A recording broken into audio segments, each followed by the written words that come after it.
We turn our attention to cybersecurity, which has become a lot more prominent over the past 1 year, at least. Because, I mean, of course, it's been an issue over the years since the advent and prominence of the internet. But last year, it was like, like 1,000% activity in the online space. But according to a recent report by a global cybersecurity and digital privacy company, malware attacks in Africa, including Nigeria, have increased to 85 million in just 6 months. Now, for those who do not know what malware attack is, well, you don't have to wander too far. And perhaps the important thing for you is, how exactly does this concern you? Well, Adedoyin Yodeji joins us this morning, MD CEO of Blu-ray. Thank you for joining us this morning. Yeah, thank you for having me. And we also have Remi Afon, who is President, Cybersecurity Experts Association of Nigeria. He joins us virtually. Thank you so much for joining us today. Good morning, and thank you for having me today. Yeah, maybe I should begin with you. It's social studies class, I guess, or is it Security 101? Some people know virus on the phone. What's malware? Malware is just a short form of malicious software. Oh. You know, so when we say malware, we mean malicious software, and it's a short form of malicious software. Malware is just a software that is malicious, that is designed to cause havoc on your system. It might be designed to steal your information. It might be designed to crash your system. It might be designed to encrypt your data. And that's why we have a ransomware. It's a form of malware as well. So malware is just that malicious software that is designed to really cause discomfort for the owner of a system or a device. Well, it might sound quite simple to many, Mr. Afon, but Mr. Adeji, when people hear malware and they have an idea of what you're talking about, malicious software, but how does it affect them? Okay, thank you very much. You know, earlier in the past years, like you said, we have what we call computer viruses, which essentially is majorly to disrupt how your computer works. So at the initial stage, some of the viruses we used to have were like pieces of software that probably change how your system behaves, okay? But over the years, what we've seen is a gradual shift of attitude or gradual shift of behavior of these actors into using some of these softwares to do more than just changing how your system behaves, to steal people's identity, to steal money from people, to get into systems that normally they won't get into. So for individuals, why it's important is because, like I said, before it just used to be viruses which you can use an antivirus to wipe out. But these days, we have what we call the ransomware, like you said earlier. We have other devices also. We have keyloggers. We have different things that try to get information. Mr. Adeji, you're speaking above my head. And you're probably speaking above the heads of many millions of people right now. So I'm asking because, I mean, people don't know. Okay. That's why you're here. People don't know that, you know, how these things affect them directly. They don't even know that they are vulnerable. So it's that vulnerability that I'd like you to speak with. To speak to. Okay. Okay. Let me just calm down a bit. Thank you very much. Nursery school language, please. Okay. So take for example, you get an email from someone, or you get an SMS from probably an unknown source, and it's telling you to. Okay. I'll probably just start with the most common case study, which is emails, because emails are always like the easy trigger a lot of the times. So you get an email from someone saying that, for example, you have an invoice to check.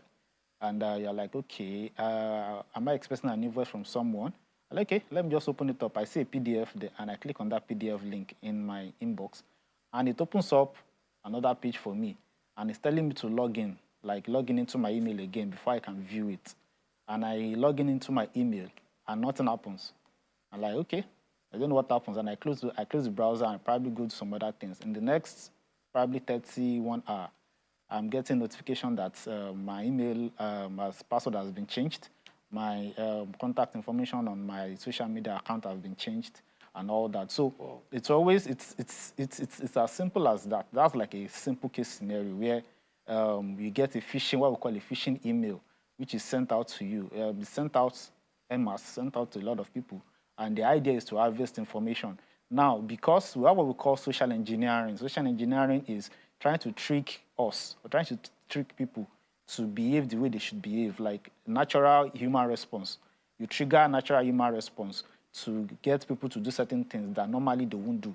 So meaning if I get for example now, if I ask you that, okay, give me your email login, the first response will be like, why do you need it?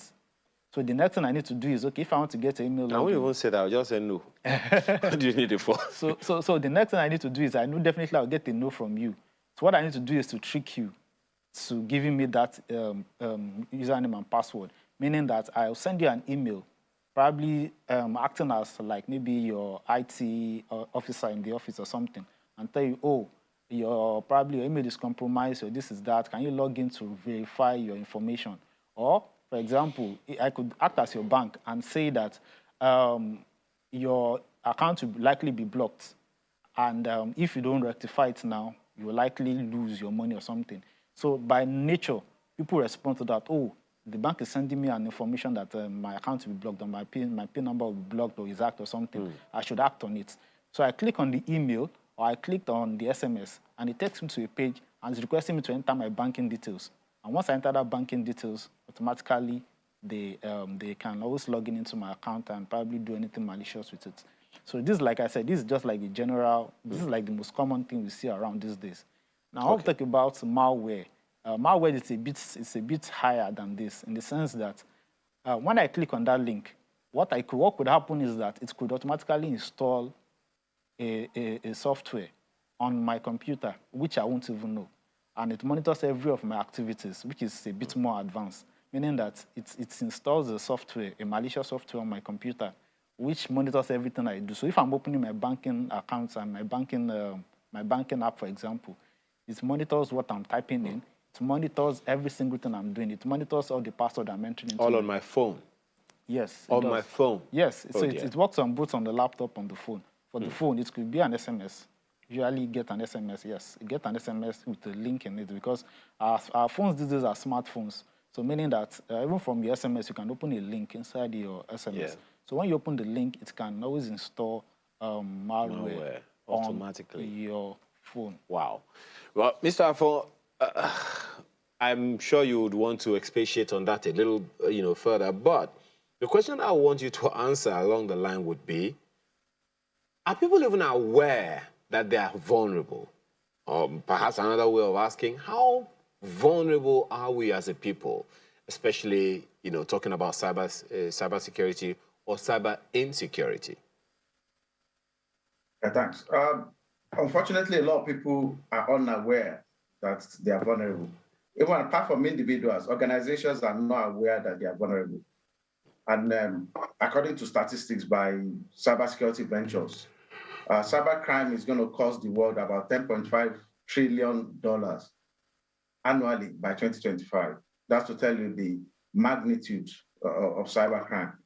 Then about 95% of cybersecurity breaches are due to human error. So a lot of people, they are not really aware that they are vulnerable. And it takes a very long time, even for organizations to respond to cybersecurity attack. For example, you might have a system, and a good example is the malware. You might have a malware running on your system for a very long time, and you won't know that there's malware on your system. It might be gathering information.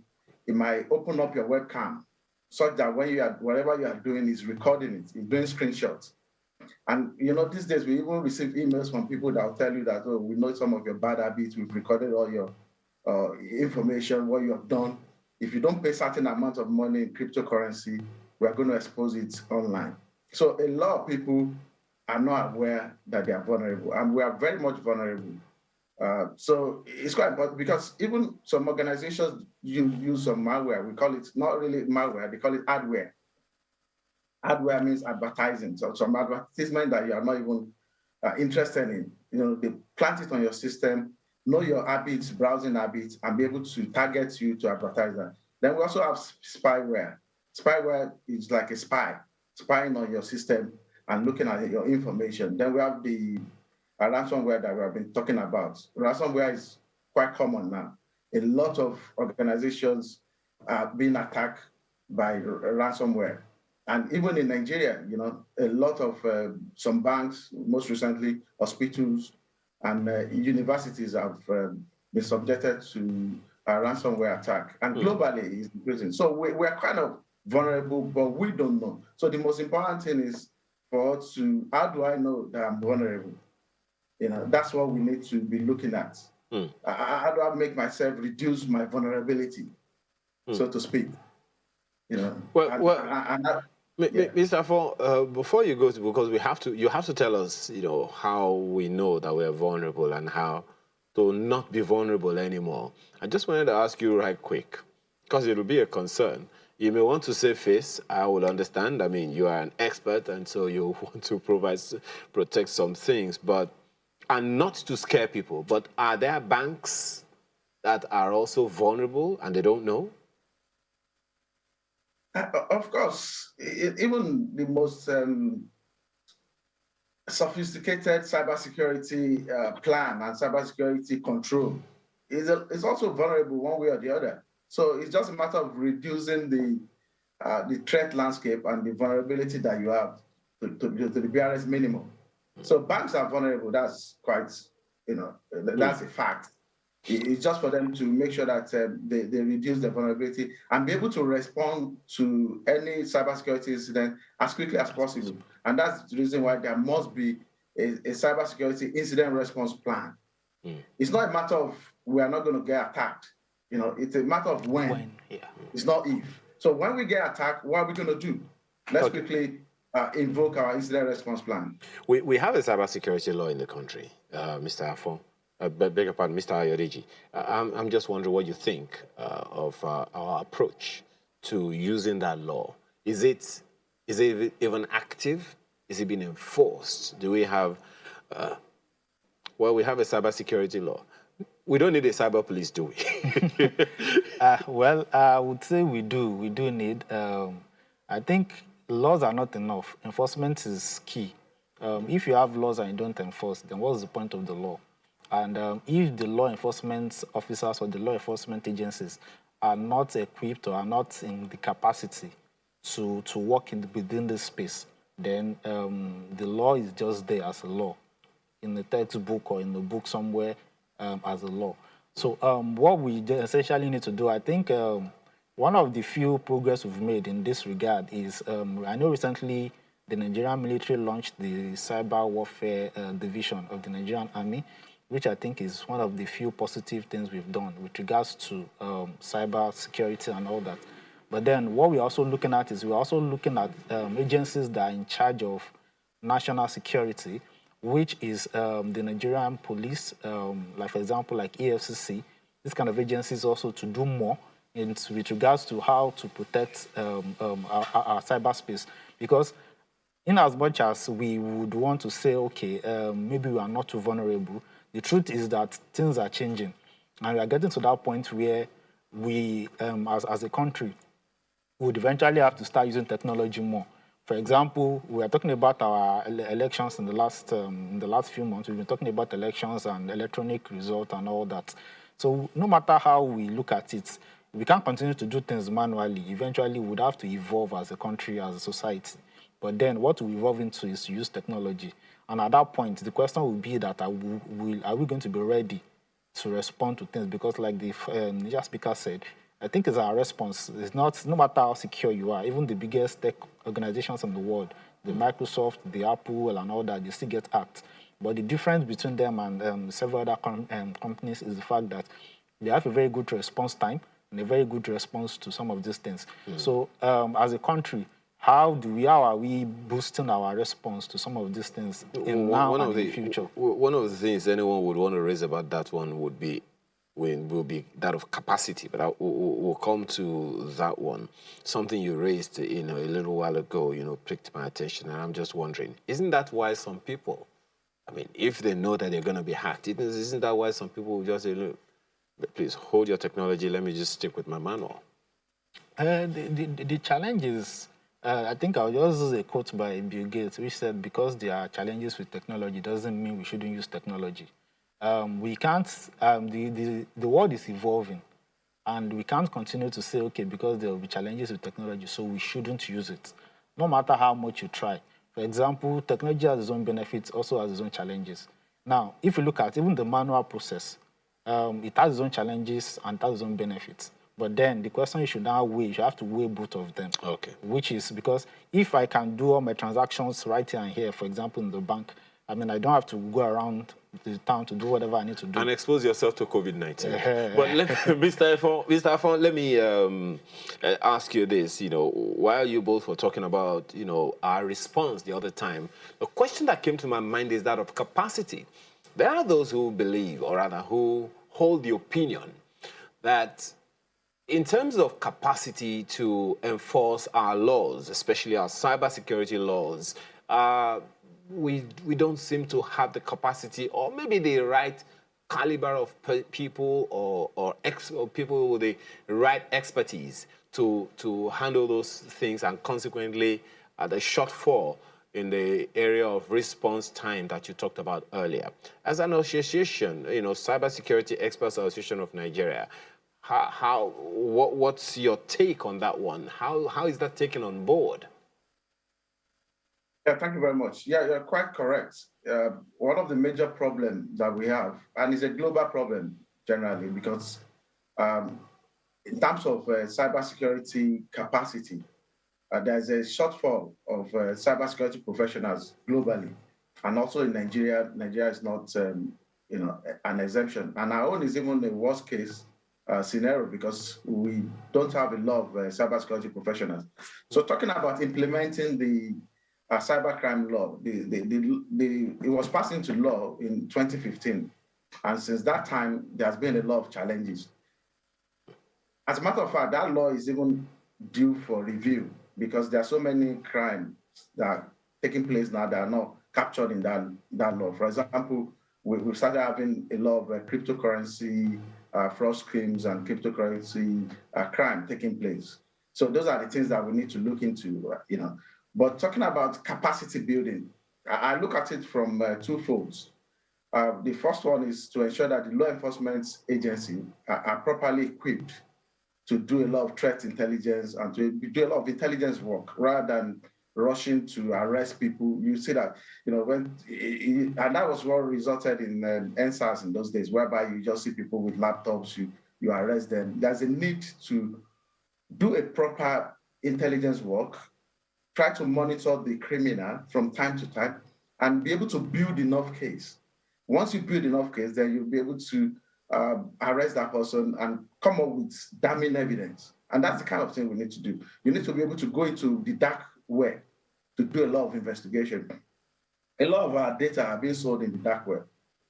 Who are the people compromising those data, selling those data, of even government agencies?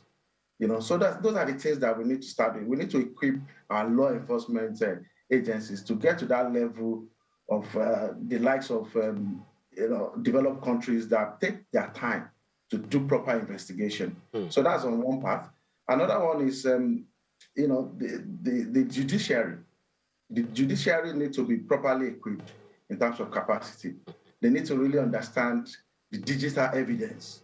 How do you interpret digital evidence? When somebody has performed a kind of a cybercrime and they are able to capture those evidence, how do you interpret it? How do you be able to know that, okay, this person has really committed that offense and be able to link it up with the cybercrime law? So it's something that we really need to do and try to equip the judiciary and the law enforcement agencies. Then one other thing is, Nigeria is one of the leading countries in terms of IT. But unfortunately, we are not even tapping into that space. A lot of our younger generations are into IT. They develop a lot of fantastic software. And some guys even go into cybercrime? Why not look into how they get into that cybercrime and be able to, reverse that and come up with a cybersecurity development program? Most recently, I think about 2-3 days ago, the World Bank announced fund for developing countries. I hope that's going to help in terms of capacity building in Nigeria, such that we'll be able to tap into that fund and be able to channel it into the right direction. And I'm sure the Office of National Security Advisor is also working in that direction, because the National Security Policy and Strategy has just been recently reviewed and is taking care of a lot of this capacity building. So the most important thing is for those lofty programs that is in the National Security Policy and Strategy to be implemented. So we've got fantastic law that needs to be reviewed. We've got good strategy and policy, but implementation, that's the most important thing. Well, one of the things that came to my mind as you were talking, Mr. Afon, is what you all call ethical hacking. As far as I'm concerned, that is like a name. The surname is hacking. The only representation, the representation is almost always negative. So let me ask Mr. Ayodeji about this one. Cyber attacks always have attackers, and so it's usually done expectedly by hackers, right? Yes. Now, in that regard, we will need to also have ethical hackers who have to be like better hackers than the, what do we call those ones? Black hats. Black hats. Yes. Okay. So. Okay. What we have what we call. We're still talking about capacity here now, you know, so because I even wanted to take him. You may also, rope in what he said about the judiciary. Yeah. Also being, also scaling up the judiciary, but let me leave that one for him. You go ahead. Okay, in terms of ethical hacking, usually we have the white hats, which are the ethical hackers, and we have the black hats. Then in between, we have some that do it for... Who colored their hats? Just kidding. It's majorly based on their behavior. Now, what an ethical hacker does is sometimes they sign agreements with companies to say, okay, do you know what, we'll try to hack this thing, your software or your platform, and if we find any vulnerability, we would report it to you. Now, which is different from what a black hat or a regular hacker would do, meaning that I want to hack for my own personal gain, meaning I want to hack to get into the system, either to lock up your system, to throw your system off balance, or for monetary gain, either to steal customer information. So what the white hats do, or the ethical hackers, like you said, is for them to sometimes, like I said, they have agreements with some of these companies to say, okay, do you know what, to look into this system for us. If you find, we have what we call zero-day vulnerability, meaning that zero-day vulnerabilities are vulnerabilities that even the company do not know exist. So most times, most zero-day vulnerabilities are discovered by ethical hackers, meaning that when they go through the system, they're able to find, oh, this particular exploit is there, and we didn't know before, and they will report it. And usually the company will patch up that exploit. Okay. So, but then there are times where when they do that, and they don't exploit. I mean, they don't. How do I call it now? When they report it and it's not patched on time, sometimes the black hat can get wind of it and use it against the company. Okay. So yes, I think what we need to do is to bring a lot of people together to train them in the line of ethical hacking, meaning that because, like he said, we have a lot of young people that are doing a lot of fantastic stuff, and at the end of it, what everybody wants is they want a way out of poverty. Now, what we need to do is to channel that energy into the right places. To say, do you know what? Rather than being a criminal, this is what you can do. Because ethical hackers make a lot of money, a whole lot of money, because there are some companies that even have what we call the bug bounty, meaning that if you're able to find an exploit, they're willing to pay you to find exploit, like they are willing to pay you to find exploit. So if companies are willing to pay you, and there are bug bounties that, it runs into millions of dollars that you can actually make money from. So I think we just need to be able to bring our youth to that point of understanding that you could be on the right side and still make the money you want to make. Like $1 million thing. Is it too late to be an ethical hacker? Everybody's it's open to everybody. Well, Mr. Afon, I wanted you to take this on. You talked about the judiciary the other time, scaling up or upskilling judicial workers to understand cybercrime and all of that. I remember the president, the vice president, being a legal practitioner himself, of course, spoke recently about the need for the judiciary to also transit into the technology space, scale up, so to speak, as lawyers, as judicial workers, as judges, and all of that, in order to get to the level that you talked about, digital evidence and all those things. How far back are we, and what are the prospects? I'm afraid we're kind of a little bit backwards in terms of be able to interpret all this digital evidence and trying to make sure that the judiciary are well versed, not to be technology experts, but to be able to understand some of this basic technology and some of the rules of a chain of custody when it comes to somebody presenting evidence in the court. It's not too late. We are moving in the right direction, but there's a lot of work that needs to be done. So there's a need for a kind of overhauling and capacity building, like I mentioned earlier, of the judiciary. Just a second. So what are the peculiarities? What are the things that make what you're talking about now peculiar in terms of the judiciary and technology? Yeah, what makes it peculiar, for example, if somebody is coming up with an evidence that a system has been compromised, for example, maybe somebody was just trying to steal an information and they're able to trace what we call IP address, where that thing is coming from, to a particular location. And the person is trying to deny that, oh, I'm not the one, I'm just living in that area.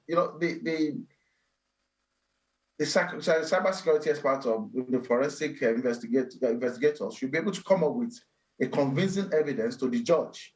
And the judge should be able to look at it and say, okay, this was not actually spoofed. When we say spoofed, what it means is that you didn't claim to be from where you are not coming from. For example, I can spoof the Channels TV's, I'm not going to do that, I'm just saying Channels TV, IP address and claim that I'm sending an information from Channels TV to somebody else, or trying to steal somebody's information, claiming I'm in Channels TV studio. That's what we call spoofing, claiming to be what you are not, what you are not. So when we are doing forensic investigation, gathering evidence, you should be able to list all those things to be able to let the judge know. And the judge, understanding all these concepts, understanding all this technology at a very high level, will be able to know, okay, what they are talking about, and be able to come to a very good conclusion in his own judgment. Okay. And also we have what we call a chain of custody when you are trying to gather information. Once that information or gather evidence, once that evidence is tampered with, the judge will know that somebody has tampered with it. Have you followed the normal process to gather all those evidence? Have you been able to, make sure that you record every step of, collecting those evidence? Are those evidence stored in a secure location?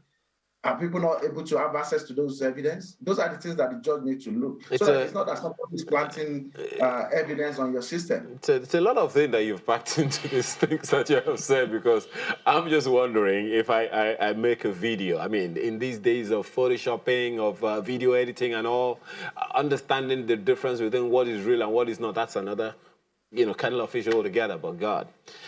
You're right, we have a lot to do. But for now, we have to thank you very much for being a part of this conversation, gentlemen. Remy Afon is President, Cybersecurity Experts Association. He joined us virtually, as well as Adedoyin Ayodeji, MD-CEO, Adedeji, beg your pardon, of MD-CEO of Blu-ray. Thank you so much, gentlemen, for your time this morning. Thank you. Up next is the home stretch, and it's the artist of the week. And as Alera would say, it's a he. We'll be back.